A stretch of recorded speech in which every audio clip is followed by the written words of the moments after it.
Hey everybody, how you doing? Well, that's good. Welcome to PHLY Flyers. My name is Bill Matz. I'm your director of fun and games on this absolutely stupendous Friday the 13th. Yeah, it was a Friday the 13th. Michkov Day. I didn't realize that. I am just absolutely excited to see the Mad Russian in orange and black for the very first time tonight up in Allentown at the PPL Center. Flyers-Rangers rookie game. But joining me today, before all that, we got to do the show. Joining me today, Philadelphia's #1 hockey beat writer. It is Charlie O'Connor. How you doing today, Chuck? I'm back. Back? How was back from my trip to faraway Voorhees, New Jersey? Yeah, how was where it's now $1 more expensive to get back here. I just don't look. That's the how were your first 2 days of school, bud? Making any new friends? You know, how's it going down there? There really wasn't anyone on the media side that was new. Everyone was just, meeting up with the old friends. Of course. No new classmates. Never mind. We'll move on. I was going to make other jokes, but I really shouldn't. So this is the first thing I want to ask, and obviously it's unserious because that's who I am. As I mentioned, today is Friday the 13th. Matvei Michkov makes his debut on the quote-unquote unluckiest day, Okay. We have talked forever about how this team's luck just needs to turn.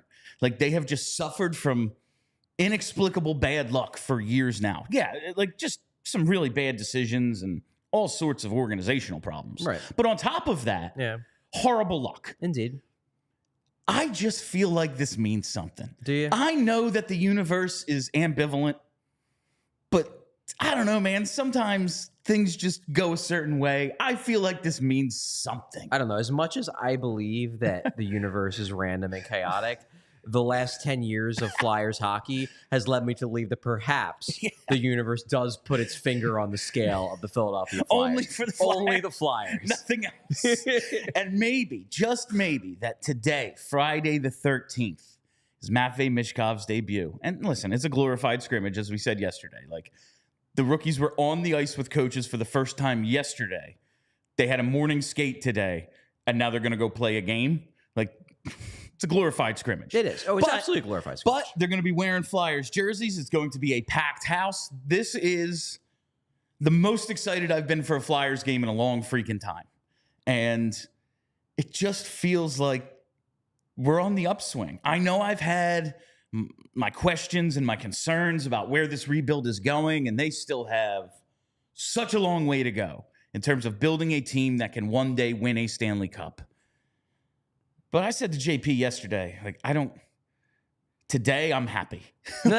Today, I am flyered the hell up, man. And it's because we finally have the one thing we've been begging for. And Keith Jones joined Anthony Gargano on his show this morning. At the end of today's show, we're going to show you that interview. Charlie was on with Gargano as well today, right before. They were back-to-back. So check out the whole thing. Check out Gargano's whole show. It was an entire Flyers section. Yeah. Think of that. That's where we are right now. And Gargano said this to Jonesy. You'll hear it in the interview after the show. It's week 2 of the Eagles season. Philly's making their playoff push. They did like an hour of Flyers today. Yeah, love it.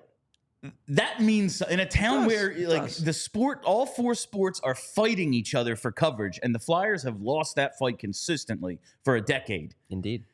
There is this hope of maybe they'll be back one day.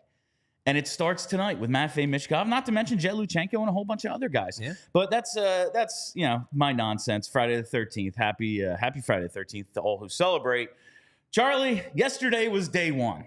Mm-hmm. We played some highlights on the show yesterday. The very first Michigan attempt that apparently drew some laughs from the coaching staff. I didn't see that, but apparently John Bailey was, I guess, immediately turned to stare the coaches. At the coaches. Yeah. John Bailey tweeted that the whole coaching staff then looked to Torts and laughed at him.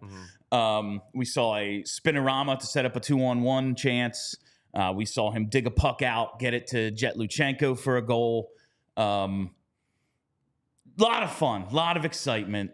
What did you see we'll start with Michkov yesterday. Just what was it like watching him? It was cool. It was cool that it felt real.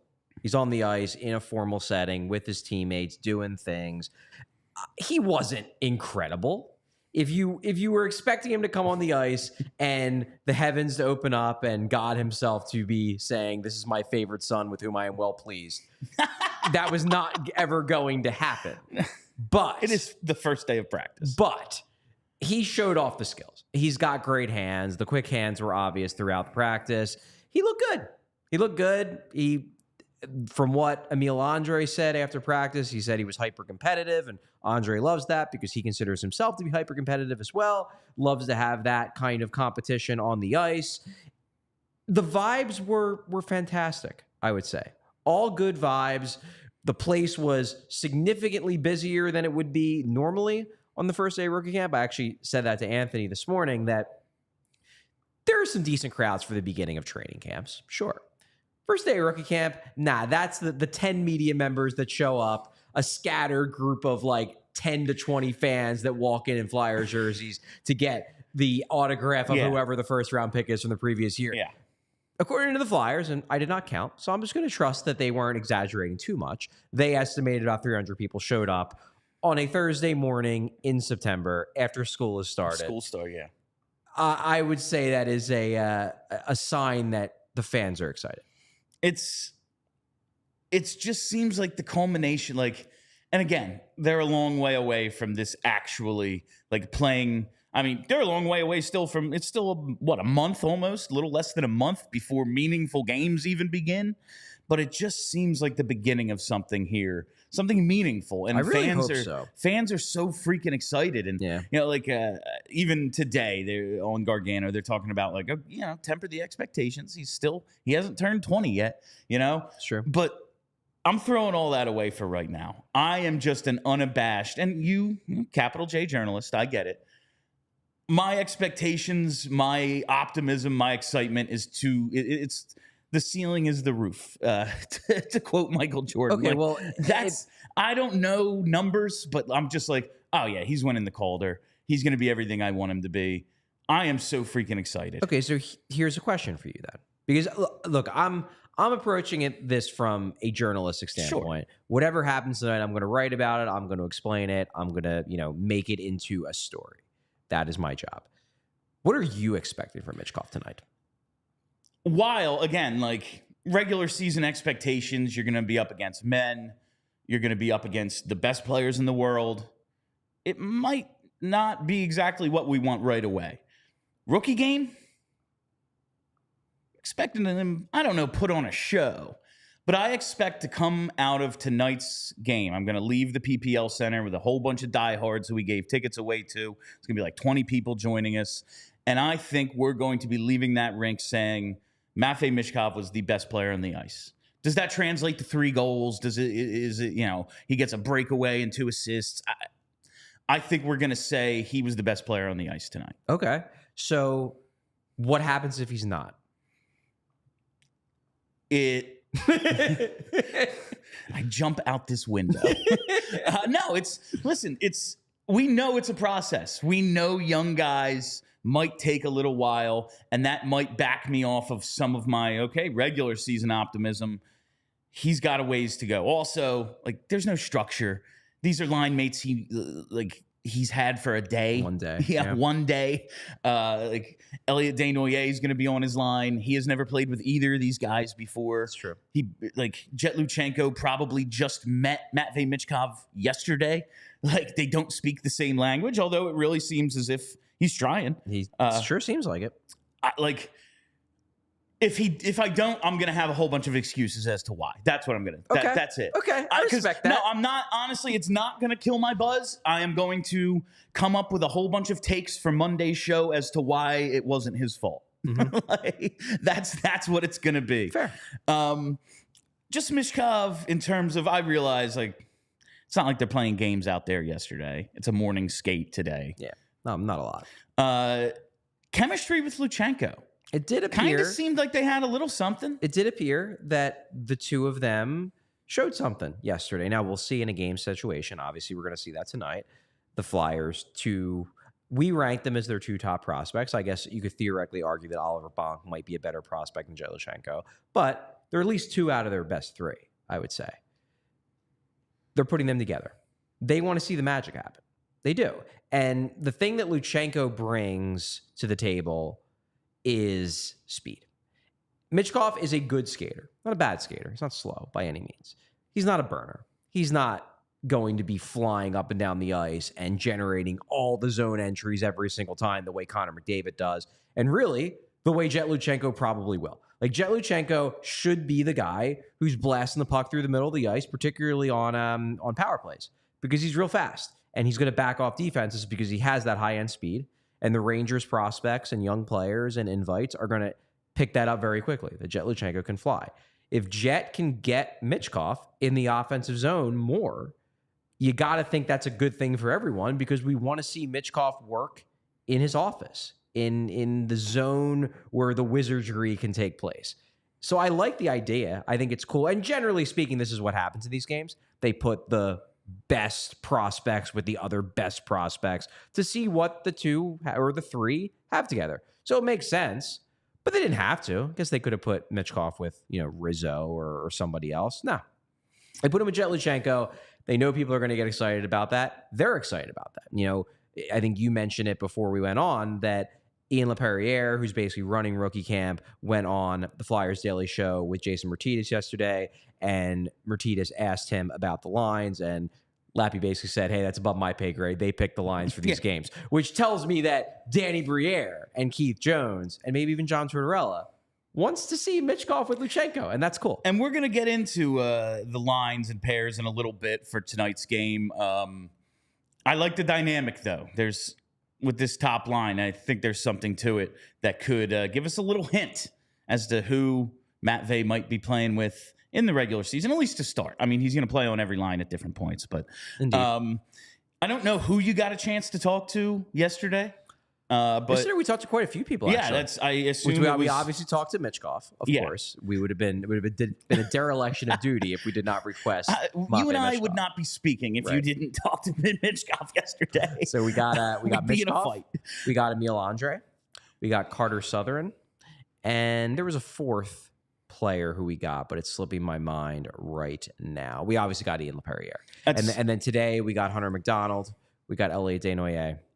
And we got Samu Tuamala. Starting with Lappy, but anyone who had anything to say about Michkov, what was the general take on number 39? Quick hands, very competitive. I have a piece coming out hopefully in the next couple of days. It's really hard to work on bigger pieces during rookie camp because it's every single day.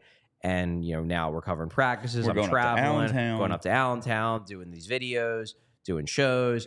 I hope I can get this piece out soon because it does shed some light on who Michkov is as a person, and I think people really enjoy it. But to answer your question, I think everyone is very impressed with just how much Michkov cares. That this isn't just a rookie camp. And look, there is a world, and I think this is not the case because it's very much not who he is, and it's part of the reason why he's so good is that he's not like this. But Danny Briere straight up said in July that Matvei Michkov is making the Philadelphia Flyers. This rookie camp really doesn't mean squat to Michkov. He could breeze through this rookie camp knowing that the real camp is going to start in a week, and this is all just a formality that he's got to do. I get the sense from everyone I've talked to that he ain't treating this like a formality. He's treating this like every single rep, every single practice, every single one of these rookie games that he gets to be in, he's going to treat like it's the most important thing in the world because that's just who he is. That's what makes him great. There is and listen, it's such a North American, Canadian-driven market that, like, these stereotypes are oftentimes unfair. Like, you don't get to be Alex Ovechkin or Evgeny Malkin and be like, oh, he's kind of lazy. Like, I doubt it. Yeah. I doubt you can be one of the best players ever and be like, that means you're the most gifted player of all time. Yeah. But there is this stereotype sometimes about these offensively gifted Russians that, like, yeah, man, if he tried, he'd score 100. It doesn't seem like guys like Alexander Semin, guys like that. Yeah, there were ones who, I think Alexei Kovalev had that reputation of, he's real good.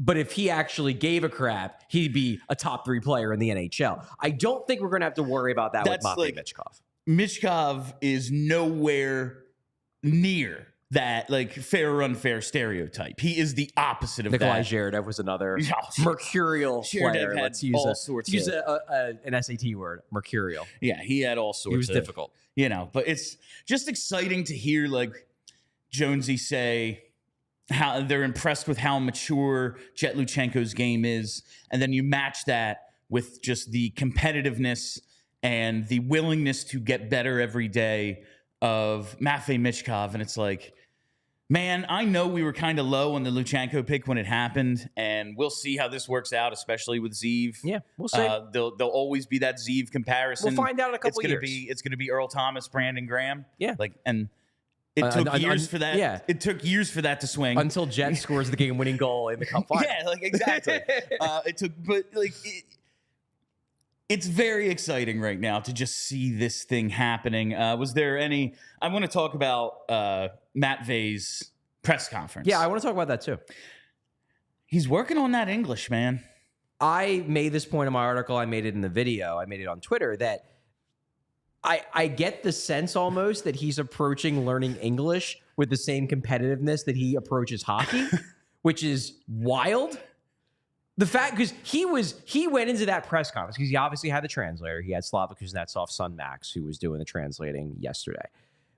It was clear he went into that press conference thinking to himself, if I have the opportunity to answer in English, I'm going to answer in English because I want to show them that I'm working on this. And that was cool.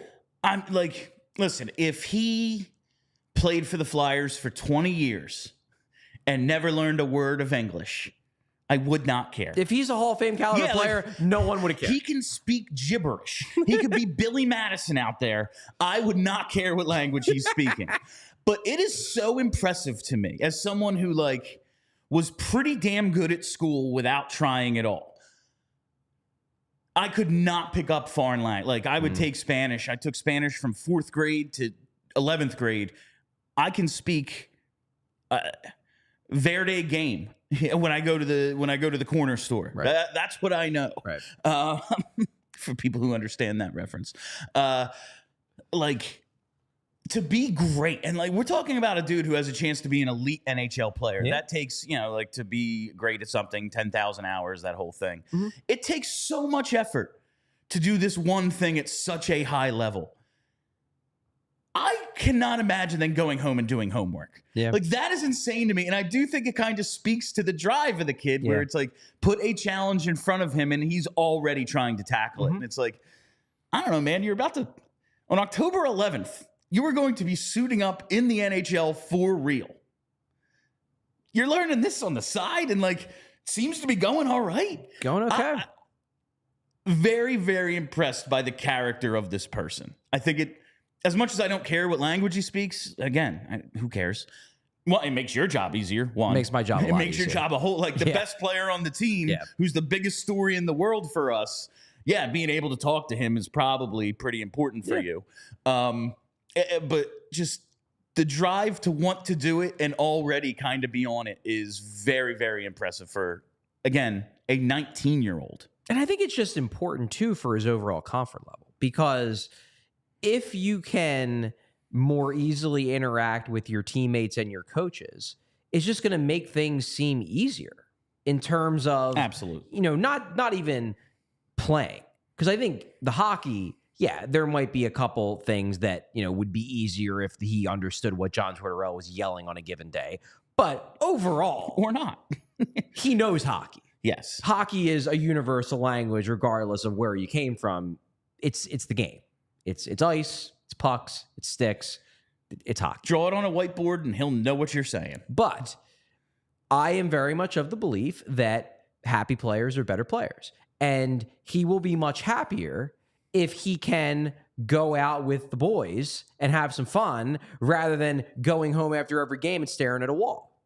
And the quicker not be abandoned in a hotel room. Not be abandoned in a hotel room. The quicker he picks up at least the generalities of English, the easier it's going to be for him to go to a Phil's game with Farabee and Drysdale and York. You know what I mean? Because it's not that I think they're going to be like, you have to learn English before you hang out with us, but Probably makes it a lot easier. Just going to have more fun, you know? Like, and I think that's important. I think it's important for him to feel like he belongs. And it's going to be easier for him to feel like he belongs when he can be involved in the discussions. I mean, I'm not even talking about different languages, but it's more fun when you're around a group of people and you know what they're talking about. And you get the references, you get everything. Whereas now he's probably sitting in the, in the cafeteria or whatever in the facilities, and people around him are chatted up and he's picking up every fourth word maybe.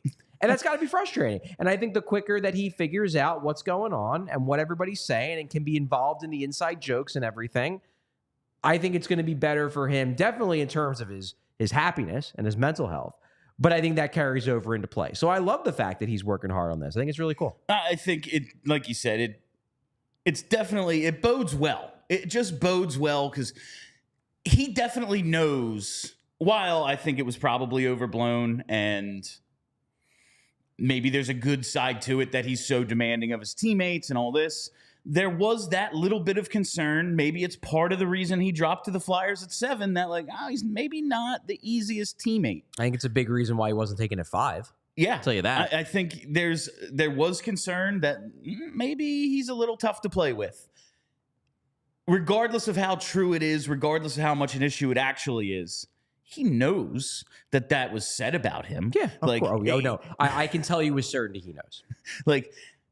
Him picking this up, I think, very much speaks to him wanting to, listen, man, I'm going to yell at you on the bench, but we're boys. I want to be boys with my teammates. It's just there's going to be a standard. And honestly, good. I said for years, I think this locker room is sometimes a little too pleased with itself. We could use a little bit more of that on the bench. But obviously, like you said, a happy team is a better team. Yes. Off the ice especially. Absolutely. I think Michkov actually said something. He said something yesterday, obviously via the translator. And there were a couple of questions he answered in English. He made a joke about the questions were really hard. They weren't. When he said hard questions, which was legitimately very funny. But he... Sorry, busting balls. He did make a comment through the translator that I thought was interesting and does speak to what you were talking about the idea of him being difficult, with teammates at times, particularly in his draft year, not his draft plus 1. The question had something to do with have you gotten to know your teammates and everything like that. And he said through the translator, he skated with most of the main roster guys already. He said it's a pleasure to play with guys with such high hockey IQ, and it's going to be really nice to finally playing with the Flyer guys. I think, and maybe I'm being overly optimistic here, but I think that a big reason why he got so frustrated at times with his teammates, especially in Sochi, was because they didn't give a crap and because they weren't that good. And I know that it has become a fun thing on Flyer social media to act like the Flyers players currently are bad and that they're not actually that good and they don't have high-end talent. They are so much better. Especially the players on Sochi. Than the players that were on Sochi. And they all care so much more than most of the players in Sochi. Yes. There were guys on that Sochi team that were just basically playing out the string. They were going in, they were cashing a check, and it was all right, whatever. This is a job. The idea, Michkov is incapable of understanding someone who isn't obsessed with being great. And while there will be NHL players, I'm sure, who have a little bit lower on the give a crap chart, they're going to be all significantly higher than probably the worst guys on Sochi. And I thought it was interesting that Michkov straight up said, it's going to be great to play with guys with really high hockey IQ, because what kind of was left unsaid was that he's played with a lot of guys who didn't have very high hockey IQ. We talked about this a little yesterday, JP and I. Whatever tier you want to put Travis Konechny in, we debated his contract all offseason. We debated how good he actually is all offseason. Not interested in that. I believe it to be a fact that Travis Konechny would be the best player in the KHL. Very, very possible. Jordan Wheel was the 4th highest scorer. Exactly. Exactly. You pop Travis Konechny on SKA St. Petersburg, he's probably scoring 90. Yes. And he has never had anything close to this. he's probably very excited to have guys. Now, hopefully, he's the best player on the team. He's the Calder Trophy winner. He gets heart votes. We're off to the races in the playoffs this year. Rebuild's over. We have a superstar. Yeah. Hopefully, that's all the case. But, like, even if it's not, this is still the best group of players he's ever been with. Yeah. Like, it has to be. You would think. You would think. And I think he's excited about that. Like, and that has to excite him. He's excited that, even if it turns out that no one on the Flyers can quite match him, I think he's very excited to play with players that can at least come close. Yeah. Much closer than any of the other guys he played with, especially on Sochi. He played a little bit with Scott St. Petersburg, which is a top-tier KHL team. Didn't play long with them, and when he was playing with them, he was playing down the lineup because Rottenberg was insane. He played one 4-minute game with them last year. Yeah, exactly. Like that's what it came down to.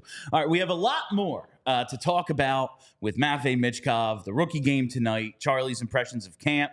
But before we get to that, it's not just hockey season. It's not just Michkov season.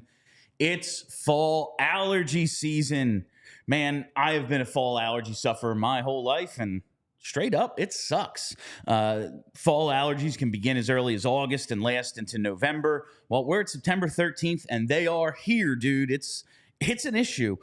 We know the culprits, man. It's the ragweed, the mold, plants like sagebrush and pigweed, some dust mites. Even your pets, dander and fur, can flare up symptoms. There are some things you can do, some preventative measures you can take. First of all, sign up for Rite Aid Rewards emails at riteaid.com/rewards to receive email pollen alerts for your area. And when pollen counts are high, try to stay inside a little bit more. Maybe run that air conditioner, close those windows. Just try to avoid the situation to kill some of those symptoms. And pick up a dehumidifier at your local Rite Aid. Dust mites and mold thrive in humid environments, and a dehumidifier helps take the moisture out of the air so that those allergens cannot grow. Shower frequently. Good advice, no matter the situation. And if you're going to be outside, like I said, I've been putting up my Halloween decorations. If you're going to be doing some gardening, whatever it might be, wear a mask, maybe some gloves. Just try to protect yourself. But if these preventative measures aren't enough, check out the over-the-counter options at Rite Aid, like a nasal rinse, or when symptoms are flaring up, try some antihistamines like Claritin, or also available in Rite Aid brand, as is Zyrtec with Rite Aid brand as well. A little cheaper, same medicine. And 1 to 2 weeks before pollen allergies are expected to be high, try a nasal corticosteroid like Flonase or Nasacort, also available in Rite Aid brands as well. Still not enough relief, still have questions, ask a Rite Aid pharmacist if a different type of allergy medication like a decongestant might be necessary. You can always ask your Rite Aid pharmacist for recommendations on ways to get relief during allergy season. And while we're here, let's talk about making good decisions. We want to see a bunch of good decisions from Matvei Michkov on the ice tonight. But we're talking about good financial decisions. One of the best financial decisions you can make is switching from a big bank to TrueMark Financial Credit Union. And the switch is so easy because they know it's a pain. Oh, you have this and that set up. It just seems easier to stay at this big bank. It really is not difficult at all. And it's because you get such great personalized service from all of the members and all of the employees at any of the dozens of TrueMark branches. One of the reasons you might want to leave a big bank, banks are typically for-profit institutions owned by shareholders. What's their goal? Well, it's to generate profit for those shareholders. While as a credit union like TrueMark Financial is a non-for-profit financial cooperative owned by the members. So if you live or work in Bucks, Chester, Delaware, Montgomery, or Philadelphia counties, you're eligible to join, and member benefits include great rates, lower fees, and that personalized service I'm talking about. You have advisors at every branch that can provide personalized financial planning and expertise, so you can learn about goal setting for long-term financial security. And who the hell couldn't use that? TrueMark Financial is federally insured by the NCUA and is an equal opportunity lender. For more information, visit TrueMark.com/PHLY.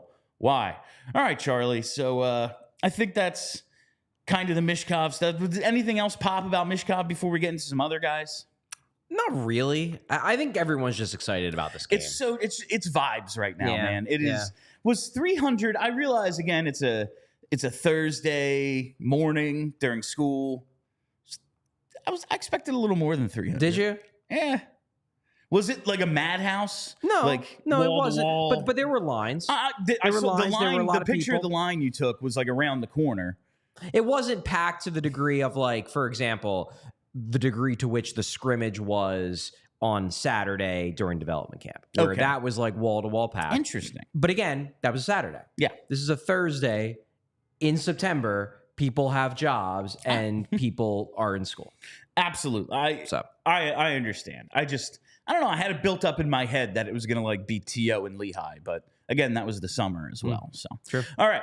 We're going to start with some of the other rookies. Charlie, first one I want to talk about, and this is cause of great excitement. Okay. Jett Luchanko.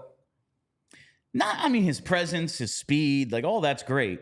Doesn't have like a random rookie number. He's wearing 17 out there. I wasn't aware that people were making a big deal about this until around like 6 p.m. last night when I got on Discord and someone straight up added me and was like, does it mean anything that he has number 17 and he changed his number? Like, I don't think so. It just means he changed his number.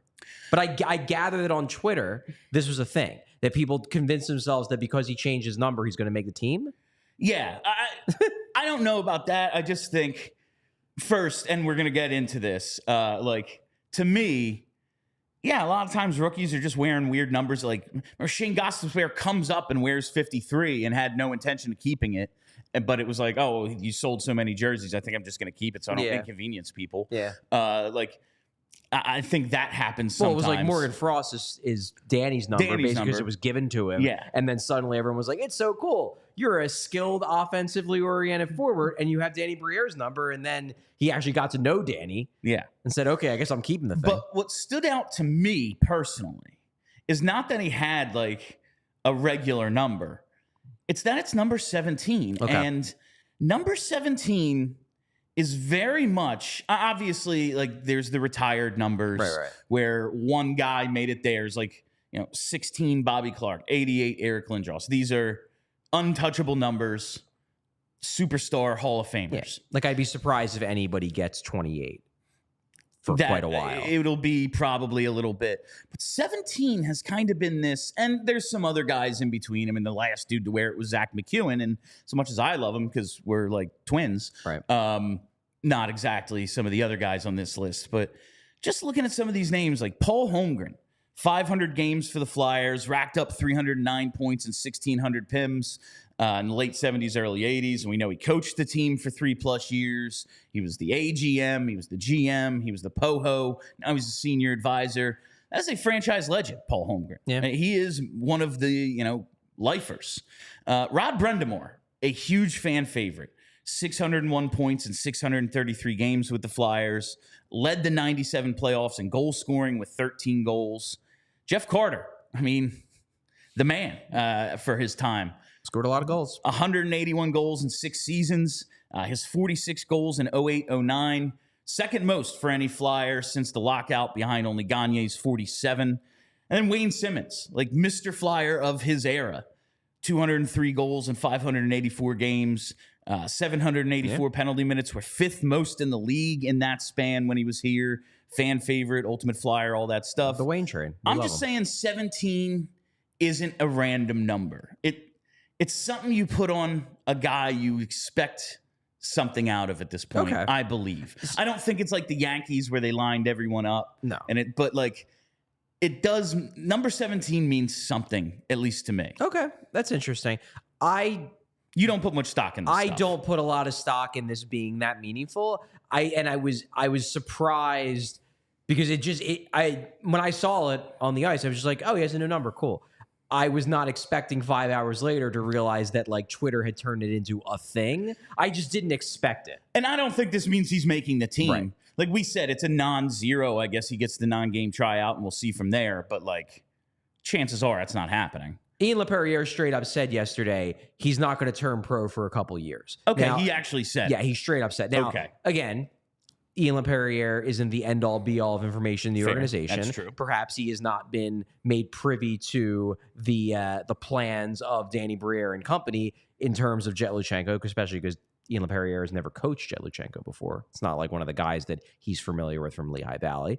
But the fact that he gave that unprompted tells me that it's not as if they are all speaking behind closed doors about the secret plan to put Jett Luchanko in the lineup for game. He's going to be 1C on October 11th. Yeah. I don't think that's happening. And the fact that he actually said that kind of tempered my expectations of even maybe the 9-game tryout. Outside of the number, I know that's a much bigger deal to me than it is to you. I mean, it's a cool number. It's interesting. 17 is just an interesting number in Flyers history because it's very clearly one of those numbers that no one has worn it who has been good enough to get it retired. To get it retired, but a lot of players have been like that next level down. And the Flyers, I don't think, have historically been one of these teams, but there are teams that rather than retire a number, it's like an honored number, and you wear that because you're one of these guys. Yeah, it's fair. And 17 is kind of that in my head. Do you think? Yeah. Okay. Other than the number, like the speed, chemistry with Michkov, like did he just when he skates, is it him and then everyone else out there? Yeah, from a speed standpoint, sure. He is a really, really good skater, and it's hard not to notice him. Like, you're going to notice him, and I said this, I think, this morning on Gargano's show, or maybe I said it in the post-practice videos. I don't know. I'm doing a lot of videos, okay? It's hard to keep track. But working, man. You're working. We're obviously going to be watching Michkov because he is the focus of all of this. It is going to be impossible not to also notice Luchanko because he's on the ice at the same time as Michkov, and he's a very noticeable player because he has the one tool that is everyone the easiest to notice. It is the one thing you could have never seen hockey before, and you go, oh, he just got by everybody. Yep. Like, speed pops. And sure does. I'm looking forward to seeing that. And, like, in terms of the game tonight, and we'll see what the lineups are for Saturday. I haven't seen anything about that yet. But we know that it's going to be, at least to start, first line, Luchanko, Michkov. Look, there's only 14 healthy forwards at this camp. I'm not going to say for certain that Michkov is not going to play Saturday. The fact that they only said he's playing Friday tells me that he might only play the one game. So that means that there's only one other forward who's playing in this game who's not going to play on Saturday. Is it possible that Luchanko is the other one? Maybe, but I could see them playing Luchanko both games. But you said earlier, like, in the grand scheme of things, and Michkov is so competitive and he just wants to play. He just freaking loves hockey so much. But in the grand scheme of things, rookie camp, rookie game, doesn't really matter for him. He's making the team. Yeah. Unless he hits Ian LePerriere over the head with his stick, he's making the freaking team. Even then, he might still. Even then, he still might make it. Torts is like, that's what I want. I love it. Yeah. Love it. You're the captain. This is kind of important for Jett Luchanko. Listen, he's a first-round pick. They went a little bit off board, a little bit of a reach to get him. They clearly like him. But in terms of me, even just perception to me and idiots like me, I want to see what you got, kid. Like, there's an opportunity. I want to see Michkov dominate because he's an NHL player. But it's like, all right, Jett, let's see it, man. Let's show me what they saw. I think if it plays out where Luchanko is nearly as, if not just as impressive as Michkov, that will be huge for Luchanko. Given the hype surrounding Michkov, that Luchanko has an opportunity here to, if he has a really strong performance where he is not just like second banana to Michkov, but like, oh, it was the Luchanko and Michkov show, the Michkov and Luchanko show. I think that will increase the hype in Flyers fan circles for Jett Luchanko. There is an opportunity here. I don't think there is a serious opportunity for him to make the team out of camp. Can't entirely rule out the possibility of an audition, but I don't think it's likely. And I think the Flyers are already super high on Luchanko. So I don't think that his performance in camp if he plays really, really well in the rookie game, I don't think it's going to make them much higher on him than they already are. They already love this kid. But I do think it'll make the fans a lot higher on him. I think I started the sentence and I was like, they love him clearly. They drafted him. Yeah. And they drafted him over some guys that were consensus better prospects. Exactly. Time will tell. But yeah, for me and the contingent of fans who are nuts, are sickos, I think this is important. Yeah. And getting to see him, because one of the things that we've talked about with Luchanko is they think he could have had 90 points last year if like any of his teammates could play. Yeah, pretty much. Well, these guys can play. Here's an opportunity. Yeah, these guys can play. Your right winger tonight is going to be in a top 6 role in the NHL in a month. Yep. So here's an opportunity to show that you can play alongside better guys. Yeah. I think that's important. And your too. other winger is a 2-year pro. Yeah. Next dude I wanted to talk about is Denver Barkey. Sup? Yeah, he's got mono. The reason this is funny to me is we all know about Denver Barkey, undersized and the baby face. And I'm just like, Denver Barkey going to makeout parties. Like, is that how you're spending your time? We don't know if that's how he got mono. But we do not. But when you hear mono, that is what you think. That is it's that the kissing disease. That's the bias. Yes, I agree. But I know you kind of had this a couple days ago. And you're like, oh, when it happens, if he can't skate, I'll be able to report it. What? Have they known about this for I some think time? My understanding is that I believe when he went to I'm sorry if I wasn't supposed to say up. that. No, it's fine. When he showed up at London camp, I think he basically told them like, I'm okay, but like I'm kind of feeling a little under the weather, not doing great. And then they ran some tests and they're like, yeah, dude, you got mono. Had a fun summer. The big thing with this, at least unless it's gotten worse over the last couple of weeks, the big thing with this is even if he's feeling good, like mono affects your spleen. And you don't want there to be a situation where you send him out there, he feels fine, he takes a hit, and then his spleen gets screwed up. So you want to play it safe here. I think that's what the Flyers are doing. All right. But it's a bummer because Barkey was one of the standouts at the rookie games last year. Yeah, he earned himself a preseason game by his play in the rookie games, and he's definitely not in the lineup tonight. My assumption is that he's not going to play on Saturday either, which means he's not getting the opportunity to make that impression. And I think he would have made a good impression. So it's a bummer. But it's not a concerning thing. Yeah, no. It's just a bummer. It's not a long term. It's just, it sucks. And what concerns, and not concerns, it's a bummer. What bums me out is, like, this is a kid who believed he was snubbed from the World Juniors team last year. Yes. And if this affects the beginning of his season, and it's maybe a reason he gets off to a slow start because he's not able to really get going in camp at all, and he doesn't make the team again, like, that just sucks for him. It would. It's something that's, like, out of his control, and we want to see him. Like, we're really he just put up 100 points in the OHL. I want to see him again. Yeah. And same. we're not going to get that chance. All right. All the reports on Emile Andre. He's quicker and more explosive. Very positive. Did you notice that? I wasn't watching Andre real closely, to be honest. I was watching Matvei Michkov, and then to a lesser extent, Jett Luchanko. So I was not focused intently on the intricacies of Emile Andre's physical skills. However, it is very important to me because I think I noted this last week that I had heard this summer that the Flyers were a little annoyed that he didn't come to development camp. And their thought process was like, well, what are you doing? You just hanging out in Sweden, watching TV, eating mom's cooking. Like, why can't you come over to development camp? And apparently Andre told them, no, I'm working real hard. I have a training regimen. I just want to stick with that. I'll be fine. I'll be good for camp. My understanding is that once he showed up, they were like, all right, we're not mad at you anymore. All right. Because they're like, all right, yeah, you didn't slack off this summer. You worked your tail off. It always seemed like one of those things, like, we're not saying we don't believe you're working hard. We would just like personally to be watching you do it. Yes. And he was like, well, I'm going home. And you do spend a considerable amount of time away. Like, he's on a different continent for 9 months. Maybe he wants to go home for a little bit. That's fine. And since he did put the work in, it's like, cool, bro, thanks. Hopefully we see Andre in orange and black sooner than later. I think he's going to be one of the main guys I'm watching tonight because I get the impression based on the interview we did with LaPerriere yesterday and just based on the general, like, he made the team last year. I think aside from Michkov, he is the guy with the best chance of making the team. And I don't think, in terms of prospects, and I don't think it's a very good chance just because they have so many goddamn defensemen. They have Ronnie Attard, who no longer is waiver exempt. So, like, if he doesn't make the team, he's available to everybody. That's a risk that they might not be willing to take. It's going to be tough for Attard to make the team. Or not for Andre to make the team. But I get the sense that they think he's real close. They love the work he put in over the summer. They think he's quicker.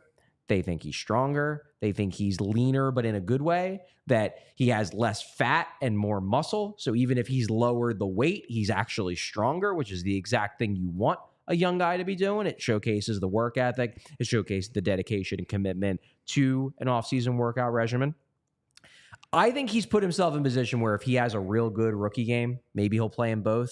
If he has a real good weekend, he could hit camp with some serious momentum. And then it just comes down to how does he do in preseason games? Because the one thing the Flyers did show last year, and this is why I'm not ruling out the possibility of anybody not making the team. Like, I'm not ruling out the possibility that Andre will make the team. Not ruling out Hunter McDonald. Not ruling out Sam Tuamalo. Because we saw last training camp in Bobby Brink that if a guy plays so well in camp that they won't feel comfortable telling the rest of the guys in the NHL room that this guy doesn't deserve to be here, they will find a way to keep him here. Yeah. And if Emil Andre uses this to create momentum for himself going into real camp, and then in the preseason games excels, looks good on the power play, picks up some points, makes plays, they already put him on the team last year.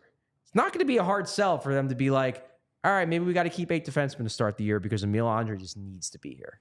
He's a guy I'm going to be watching because I think there's an opportunity here for him. That's interesting. Andre's one of those guys, like, could still be a boat. Could still be How great of a boat? I don't know, but like, all boats are nice. Yeah. It's fun. Maybe he's not going to be a cruise ship, but he can be a real nice yacht. Might not be. Yeah, exactly. Like, I'm looking forward to seeing him as well and just the strides he took. Like, we talked yesterday, JP and I, about Andre, and it was I think the speed of the game last year was something he really had to adjust to when he was in the NHL. Yes. He was in over his head. Yes. And a lot of that is decision making. But if you're quicker, more explosive, you get to that puck faster, you will have more time to make those decisions. Yep. Like, one will help the other. And that's the big thing that they thought he needed to get a little quicker. It appears he has gotten a little quicker. From what I was told, he did a lot of, he didn't go into the details about the changes he made to his training regimen, because the big change he made was that usually he would go back and he would practice with his old club in Sweden, HV71. And he could have done that this summer. I mean, even though he's not a member of that team anymore, he still knows everybody there. They would have let him skate with the team and the facilities and everything and done all the workouts that they do. He got his own personal trainer. And what I've heard is that he really focused on like explosive plyometrics, like those kinds of like leg exercises that just doesn't necessarily make you, more beefy, but it could give you that burst, that explosion that maybe he felt like he lacked a little bit last year. And according to Ian LaPerriere and the Flyers coaching staff, they feel like it made a difference. All right, the next guy I want to talk about is because I've never heard of this before. Carter Sotheran is apparently suffering from Wolff-Parkinson-White syndrome, and it's a thing that's been a issue in his life for years now. I think he said 14. No, 4. 4. He revealed. So okay. I went back through, and he did talk about this back in, I think, Portland. The Winnipeg Free Press, I believe, did an article on it last summer. But I think he said that he was diagnosed with it about 3 or 4 years, or 4 or 5 years ago is what he said. Okay. Wolff-Parkinson-White syndrome, if you're unfamiliar, a syndrome in which an extra electrical pathway in the heart causes a rapid heartbeat. The extra electrical pathway in Wolff-Parkinson-White syndrome appears between the heart's upper and lower chambers and is present at birth. Symptoms most often appear between the ages of 11 and 50 and include rapid pounding heartbeat, dizziness, and lightheadedness. Yeah, it's a heartbeat thing. It's a heartbeat thing. Yeah. He was back out on the ice today. He's back out on the ice today. He's not playing tonight's game, but it's a good sign that he's back out on the ice today. He made it clear yesterday because we requested him. He wasn't on the ice. We requested him, and he could have easily been like, nah, I wasn't on the ice. I'm not available. He came out and he talked about it. And he said it was an episode. It's basically a flare up. We got it under control. No reason to push it, and it's a bummer it happened on the first, leading up to the first day of camp. But he straight up said, I'm confident I'll be able to be in the rookie games. If I had to guess, I think he probably plays on Saturday. Okay. They're maybe just giving him the extra day. He didn't skate yesterday. So it's like, well, you didn't really have a day with your teammates to get yourself back into the swing of things. Give you today. He did the morning skate. He stayed afterwards and skated longer than everyone else. Saturday to me feels like the day we'll see Carter Sotheran. It really does seem like that was just a random flare up, not one of these, oh my God, he's going to have to go to the hospital. Just, I woke up a couple days ago and my heart was going a little crazy and had to, up the medication a little bit for a couple days. It's feeling better, but why risk it? Why risk it? Yeah. The guy I really want to talk about now, Okay. Hunter McDonald. Oh, here we go. It sounds like he was just whooping ass out there. On Thursday, yes. Yeah, Today yeah, was yeah. morning skate. No, not a lot of physicality. Most of these today. questions are things that we did not get to talk about because it was going on while you weren't here yesterday. Morning skate is morning skate. He got into a war with Jacob Goucher, who is also 6'4". Oh, man. Like, because whenever someone was coming to the net front, Hunter McDonald was pushing him. He was checking him. He was hitting him with a stick, whatever. Goucher was the guy who was like, I'm not taking this. And then he fought back. And then McDonald fought back. And by the end, they're slashing and punching each other and barking at each other. And LePerriere basically said, like, oh, man, Torts had to have friggin' loved that, right? He's making this team. I don't think he's making the team. Maybe not out of camp. Okay.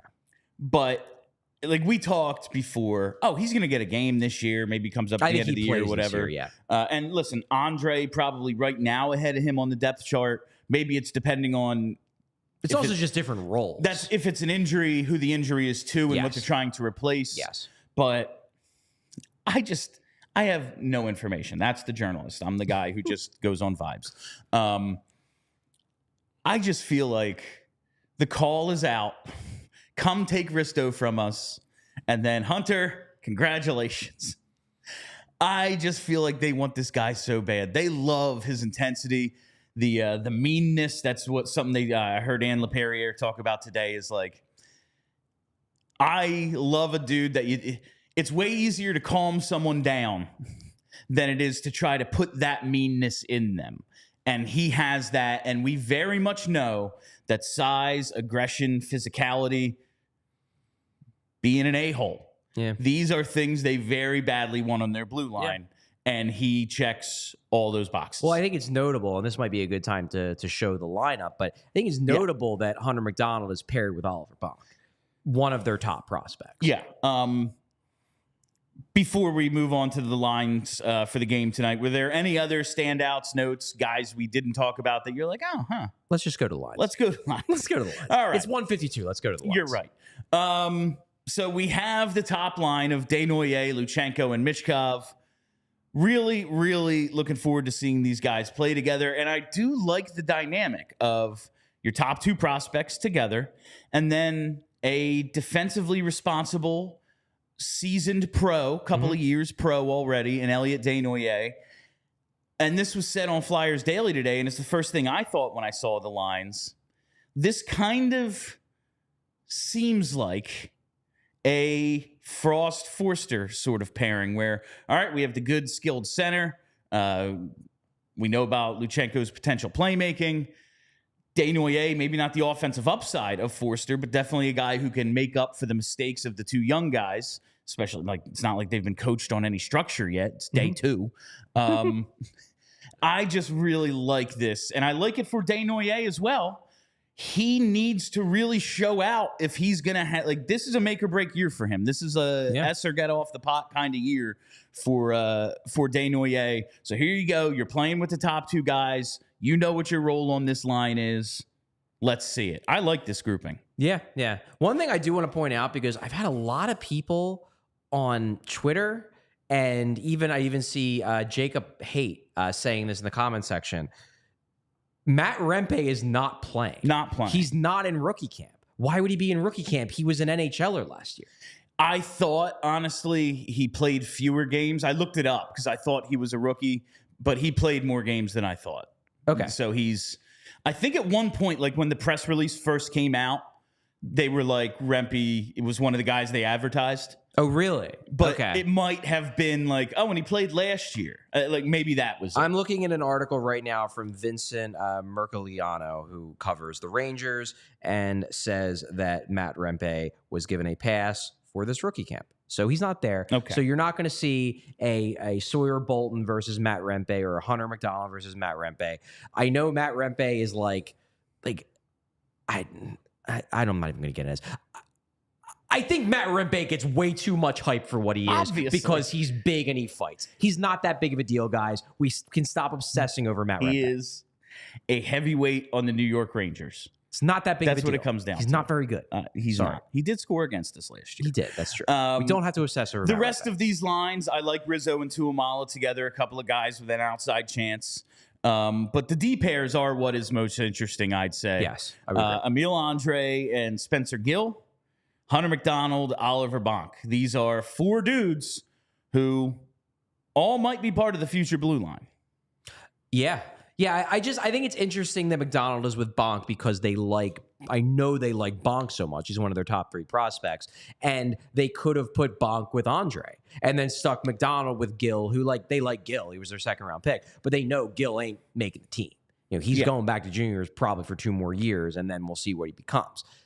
The fact that they put McDonald with Bonk, it shows me that, yeah, they really want to see what this Hunter McDonald kid's got. They want to see him with a quality partner who they know is a quality partner because they want to see just how close he really is. They're real high on Hunter McDonald, man. I am too.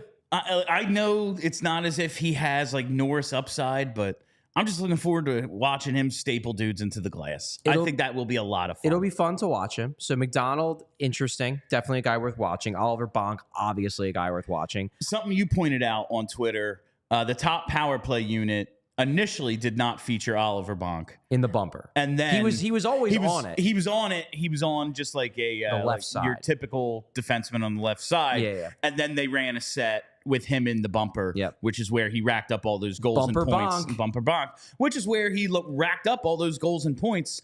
And we've questioned, all right, but is he going to do that at the NHL level? It's a tough thing to do, score a lot from that spot as a defenseman. It's pretty out there.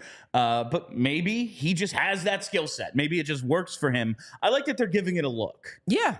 I don't dislike it. Why not? Another thing that I thought was interesting. So obviously you got that first line of Elliot Desnoyers, Jett Luchanko, Matvei Michkov. That's your prestige line. That's the line everybody's going to focus on. Second line is interesting. So Massimo Rizzo, intriguing prospect. Obviously, this is kind of his real debut. Yeah. Because while he was a development camp, he didn't compete in any of the competitive drills. Wasn't in the scrimmage. Was still getting over the high ankle sprain. It's the first time we're going to get to see him in a game wearing a Flyers uniform. So I'm excited to see him. Next to him is Samu Tuamala, who I also think has a dark horse shot of making the team, given the way he played last year, given how highly the Flyers think of him. I think they do want to slow play his development ideally. But if he repeats last year's camp and is just as good, hey, he's going to make them think. Next to them, too, though, is Josh Zakreski, who, why he is interesting to me is that he's one of 2 camp invites. He was draft eligible this past season. This was his first year of draft eligibility, and he did not get drafted.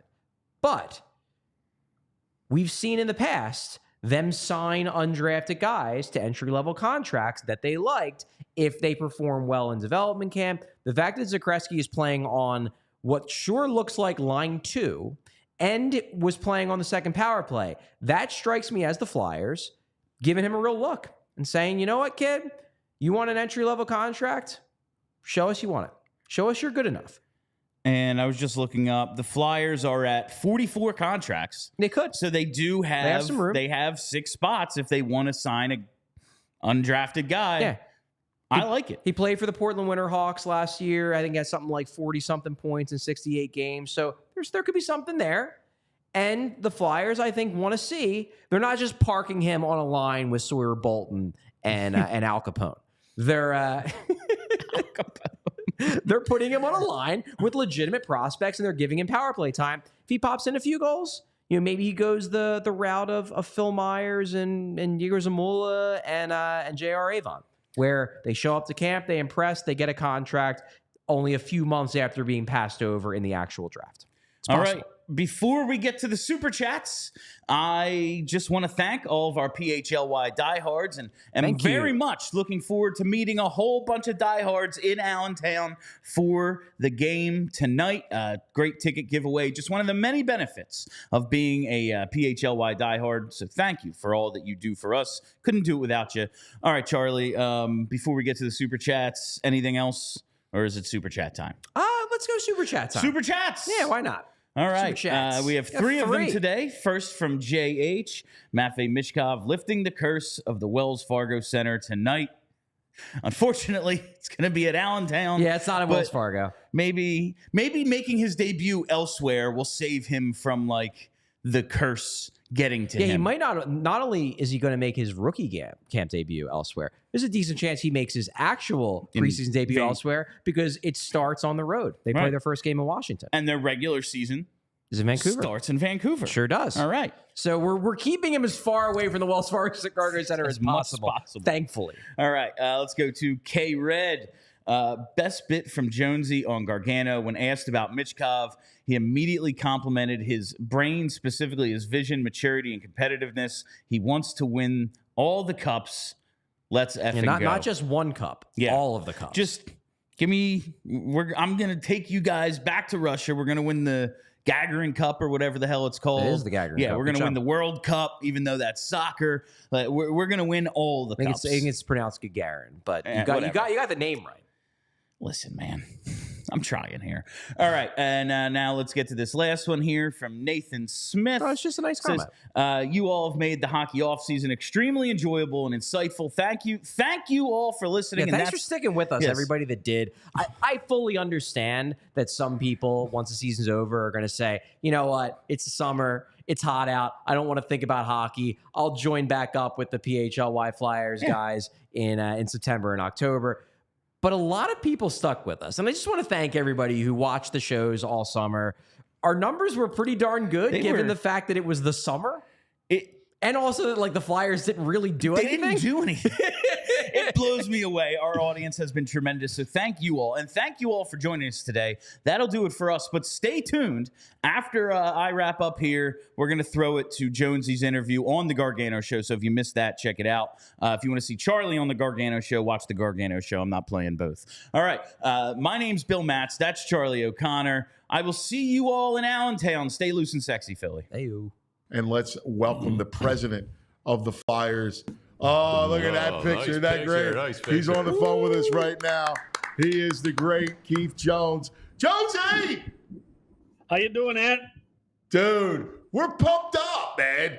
Like, when's the last time that you got requests to talk about a rookie the first day of the first rookie game of camp? Well, I can tell you the entire time that I did radio at your old station, we never talked about a rookie that was coming to town. So that was over 20 years that I was there. It never came up. Even when Giroux was drafted, he was drafted in the 20s. Became a great player, but the expectations weren't necessarily that he was going to be, the player that he became.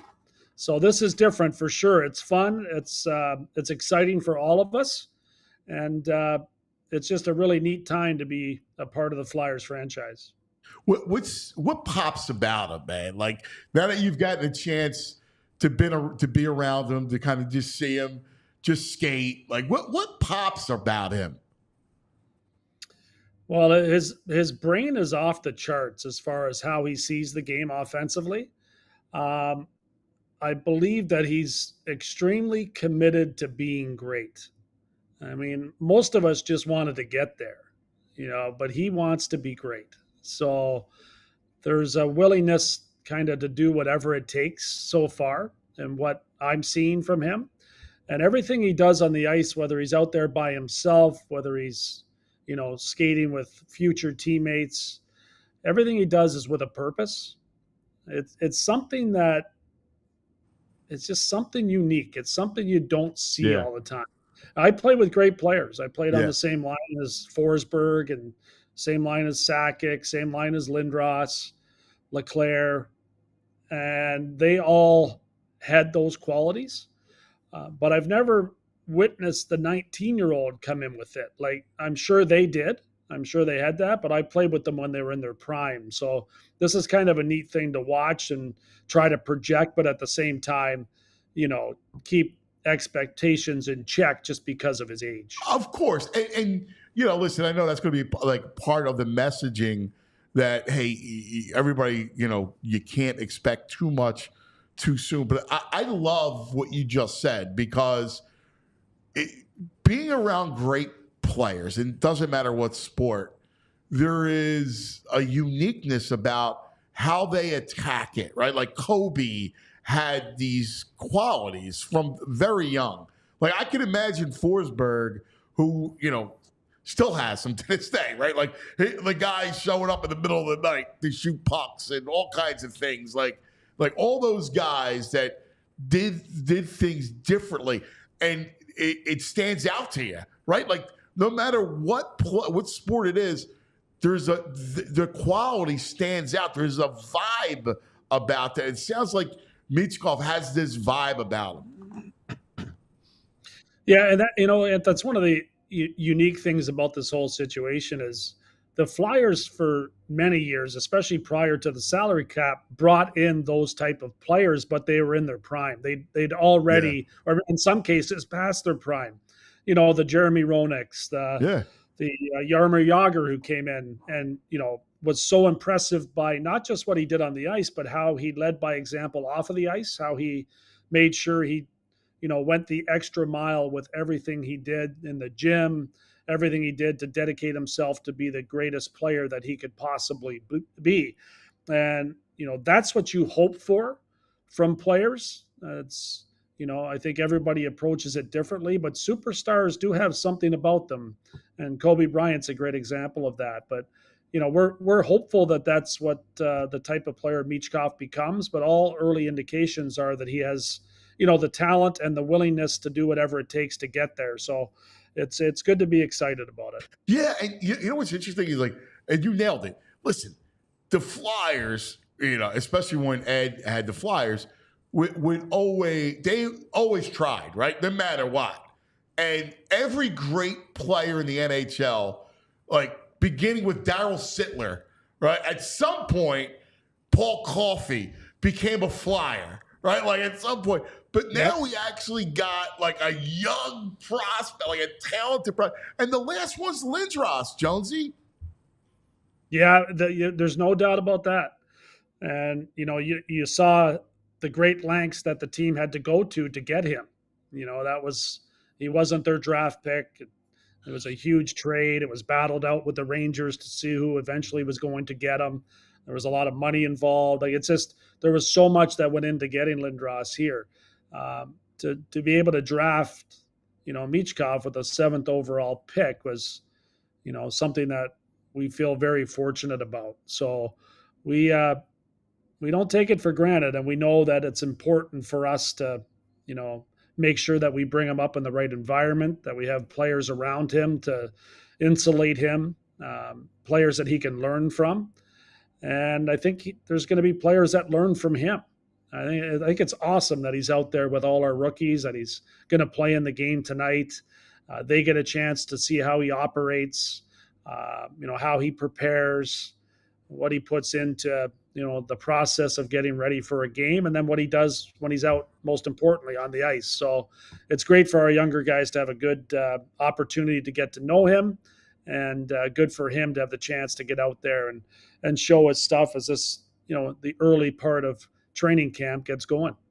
Has it helped having his mom and his little brother with him? Yeah, no doubt. I think it's a huge thing, and unfortunately, his father, tragically passed away about a year and a half ago. So Matvei is, in a position where he's, being there for his mom as much as she's being there for him, and he's being there for his younger brother as well. So he's impressive in the way that he cares about the ones he loves.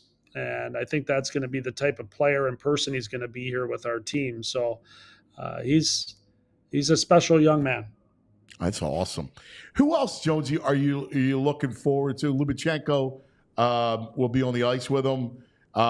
He's very fast. How do you kind of look at his game so far?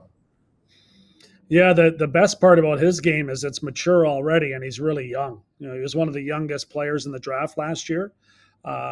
He has the makings of a complete player as far as his ability to play in all 3 zones, which is so critically important for a centerman.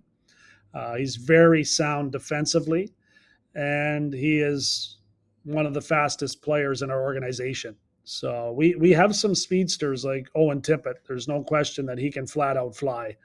But Luchanko is going to, as he continues to get stronger, is going to be right there with Tippett and maybe even, go past him, which seems impossible because I think Tippett had one of the fastest shifts in the NHL or rushes up the ice last year as far as the way they record those things now. So Luchanko is like a very important player for our future. We need centermen and we need guys that can play with top players. And I do believe that's what he's going to develop into. It's going to be interesting to watch his development, and we'll be watching him closely. But I really appreciate the things that he already has in his game, and I think it's going to translate well to the NHL. And then we'll see how far that ceiling is. But there's a lot there. Oh, wow, I got me excited, man. Listen, we've been crying about speed and skill forever, right? Like we've been crying, we got to get fast. We got to get speed. And man, I mean, skill and speed, you're adding to it. Like this has got you. You wonder why there's, a couple hundred people waiting for practice. You wonder why it's week 2 of the NFL. And I'm like, we got to get Jonesy on, man. We got to talk about this. Yeah, it's great. And I really appreciate you talking about it as well. So I know how much of a battle it can be in this city to get, hockey on the radar. But I do believe that the excitement around this kid is going to be worth it. And I do think it's going to be the start of, helping us put the Flyers back on the map. I thought last year was a really good stepping stone as far as getting things established, as far as, where we set a standard for our players to play and work to. And, the probably all too often used word culture, but yeah, those things do matter and how people feel around our locker room and how our coach drives these guys to come in incredible shape like they're in right now. All those things will give us an advantage this year. And I'm really excited about where this is all heading, but also patient at the same time and recognizing it's going to take some time. Hey, Keith, VG here. After the Michkov move, my second favorite move that you did was reinstalling Van Halen's Ain't Talking About Love as the goal song. Will that come back this year in 2024? Will we have Van Halen again? You know it, buddy. And I'm not the music guy, but I'll give you the truth. I'll give you the truth behind that. Brian Boucher texted me after one of the early games in the preseason last year, and he hated the goal song. And I said, I don't know anything about music. You tell me, what do you like? So he sent me his choice. So if you don't like it, that's Brian Boucher's fault because he's behind. I love it. That's where that came from. So we're willing to listen. There's no doubt about that. Even Bruce had a say in what's happening as far as how we celebrate goals. That's fabulous. That's fabulous. Hey, Josie, who else kind of are you excited to watch this weekend for people to kind of follow along? I know you love McDonald. I mean, he's a monster. Who else are you anxious to see? Yeah, Oliver Bonk, someone I think our fans are going to really appreciate watching as well. His development last year was, probably even greater than what we could have projected after we drafted him. He's a pro. It's going to be a difficult thing to keep him, heading back to juniors, but that's ultimately where I see him going. But I want to make sure that he comes in here and, understands that the world is his oyster, that he can do some special things on the ice. So he's somebody we can really, focus in on. I really like a couple of the young kids from last year that played in the minors. Tuamala's one that's really showing that he put the work in this offseason. Emil Andre looks great. He looks and kind of in a different type of condition. It looks like he put a ton of work in the offseason to get himself ready for things that he learned that he needed to work on last year, which was so important to come over and develop in the American Hockey League.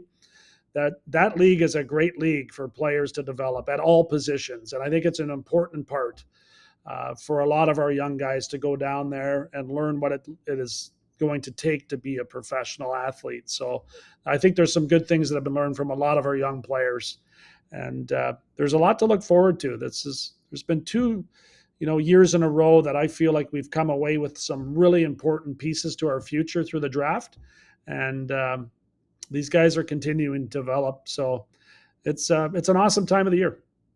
It is, brother. It's the best. Listen, the journey begins tonight. This is awesome stuff. We're gonna have a lot of fun. And see, there's nothing better than following a team from the beginning on the ride. Yeah. Right? Like the ride, it's like a roller coaster, and we're just getting out of the gate. So it's a lot of fun to follow along with young players and see a team build. So this is fun, man. So I wish you a ton of luck, brother. I appreciate it, man. Thanks for having me on, guys. Keep Love up the you, great work, too. It's awesome. Good job. See Thanks, you, boys. pal. We all silly like the mayor.